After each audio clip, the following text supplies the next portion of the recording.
we're back in the library for more book reviews today. Yes, I have no hair. You are at that weird point in filming where some of my videos I still have hair and some of them I don't. There'll be a little peek into how I batch film and when I decide to put videos out. But today we're here for book reviews! Yay! So we're gonna do some of those, and we're starting today with Ogre Enchanted, which I read a little while ago, and it is a prequel to Ella Enchanted, one of my favorite books to this day. I love fairy tale retellings, and if you're looking for a really solid fairy tale retelling that's also safe to read for a middle grade, but enjoyable for adults, then you should definitely check out Ella Enchanted. Definitely my quintessential Cinderella retelling.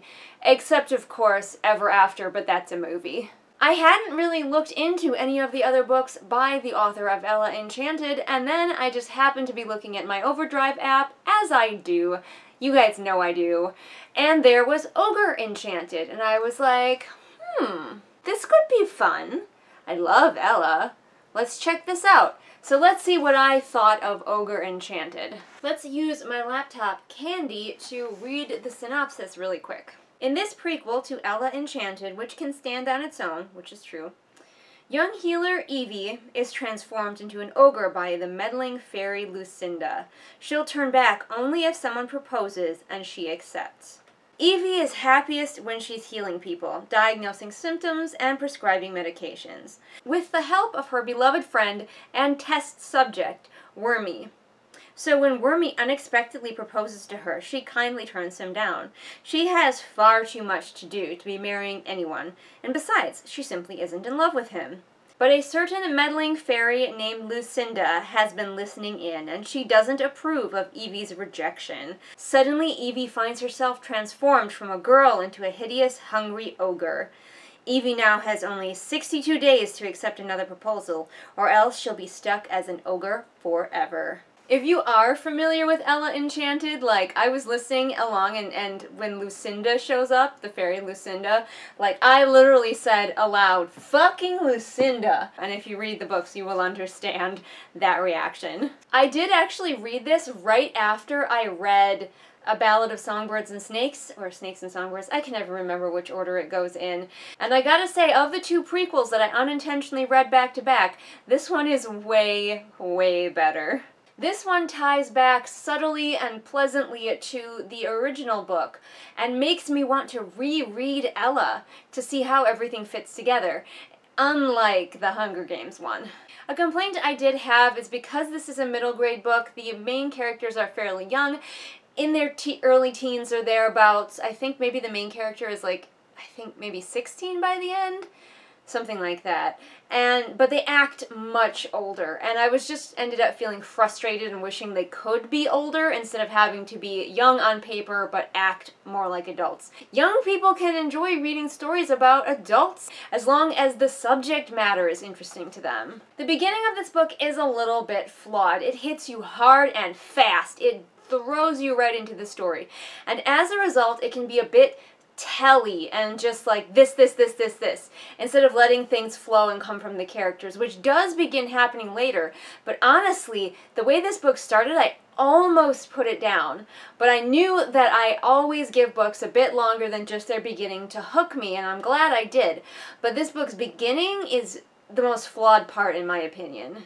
This book reminded me a lot of Howl's Moving Castle meets Beauty and the Beast, so if those things appeal to you, this might be exactly the book you're looking for. I wish that I had read this book when I was younger, because something that would have appealed to me a lot is that the main character 1000% reads as very on the ace spectrum. She definitely reads as a demisexual, someone who just doesn't feel sexual attraction until she gets to know someone.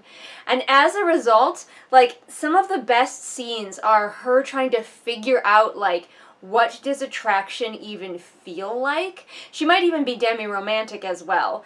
And she mistakes, like, hunger for attraction a lot, and she's just like, what does attraction actually even feel like?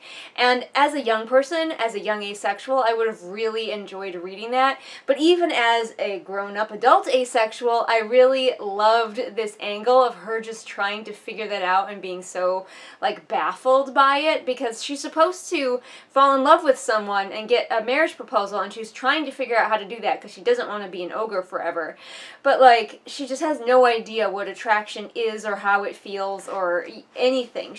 It's great. I said my little ace heart felt for her. This story is a bit meandering. Once it gets going and she gets turned into an ogre, she kind of just travels the land trying to break the curse and trying to help people, because she is a healer and that is like her #1 main goal. Like, romance, whatever, she just wants to help people with her healer skills. She's very smart. She's very expert at being a healer, so she just wants to do that, and everyone is terrified of her now because she's an ogre, and ogres eat people without fail. So it's a lot of wandering, it's a lot of exploring the land, and if you don't like stories that are a bit slow and meandering once they get started, this might not be for you. I didn't mind, because when it is being, more meandering, it's driven by her. It's driven by the character and her actions and her reactions and her choices. And so it's not just being shoved along by, some plot machine. Like, she does have the time limit, but you always feel like it's her doing the things, if that makes sense. She is driving the story. And there are a lot of delightful characters to meet in this book. Good characters, bad characters, characters are up to shit. There's this whole plot that happens near the end, and it's just like, oh yes. You can see where they're being manipulative. You can see how it ties into Ella Enchanted. It's just great. And I didn't ship the main ship for a long time, but it grew on me. By the end I was like, yeah, okay, I ship it now. You get to see a lot more of the mythology from Ella Enchanted, a lot more of the world that you didn't really get to see as much in Ella. You don't deal as much with elves in this one. You deal a lot more with ogres and other creatures like that, as well as the humans that are dwelling in this land. So there's a lot to check out and look at from the viewpoint of a character who's very different from Ella. And finally, I had that the writing in this was, in my opinion, just as solid as in Ella Enchanted.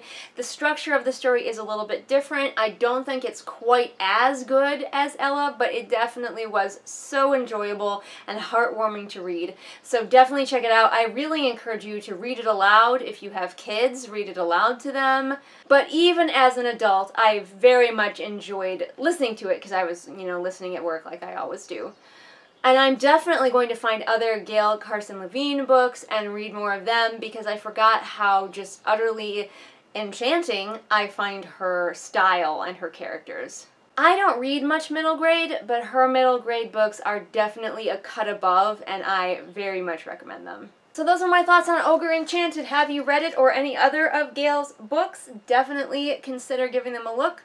Are you a middle grade fan, and do you think they hold up, or are they not some of your favorites? Comment below and let me know. As you guys know, I post brand new videos here Mondays and Fridays. All the links to my social media are in the doobly-doo, including to my Patreon, where you can go to get access to exclusive content not seen here on the regular channel. And I will see all of you again next time with whatever it is I happen to be doing next time. Bye! Hey everyone, thanks so much for watching that video, but before you go, I need to introduce you to some really important people. Those people are Callison, Ray, Artemis, Shelby, Zaire, Adrienne, Jesper, Ryakio, Irene, Sabby Panda, Scribbling Cat, Savvy, Jenny, Amanda, and Lisa. And you want to know why those people are so awesome? Because they are my patrons, and that means they're the best people in the whole world.